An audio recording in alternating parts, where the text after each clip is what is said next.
Good morning sir. நீங்க learning டிசபிலிட்டியை பத்தி உங்களுக்கு ஏதாச்சும் தெரியுமா? கொஞ்சம் நான் கேள்விப்பட்டிருக்கேன்.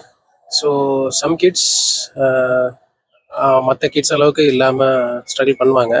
But minimum education is mandatory. ஒரு சர்டன் லெவலுக்கு கண்டிப்பாக அவங்கள படிக்க வைக்க தான் செய்யணும். பட் மற்ற நார்மல் கிட்ஸ் அளவுக்கு மேட்ச் பண்ணணும்னு அவசியம் இல்லை.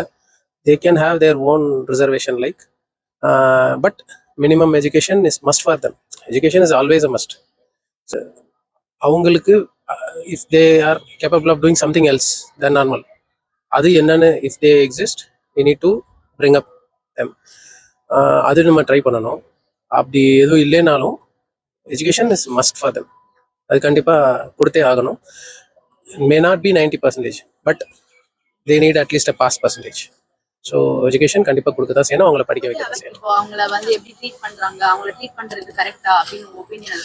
அது சம்மந்தமான அண்டர்ஸ்டாண்டிங் மக்கள்கிட்ட சரியா இல்லை அப்படின்னு தான் நான் நினைக்கிறேன். ஏன்னா வந்து ஒரு விஷயம் அவங்களுக்கு பண்ண முடியல அப்படின்னா அவங்கள பிளேம் பண்றது, திட்டுறது, உன்னால முடியல அப்படிங்கிறது தான் மக்கள் பண்றாங்க. பட் அவங்க பிறவியிலேயே அவங்களுக்கு ஒரு சின்ன ப்ராப்ளம் இருக்கு, அதை நம்ம சால்வ் பண்றதுக்கு நம்ம ஹெல்ப் பண்ணோம்னா அதை சால்வ் பண்ண முடியும் அப்படிங்கிற அண்டர்ஸ்டாண்டிங் வந்துச்சுன்னா கண்டிப்பா வந்து இம்ப்ரூவ்மெண்ட் இருக்கும் சொசைட்டில.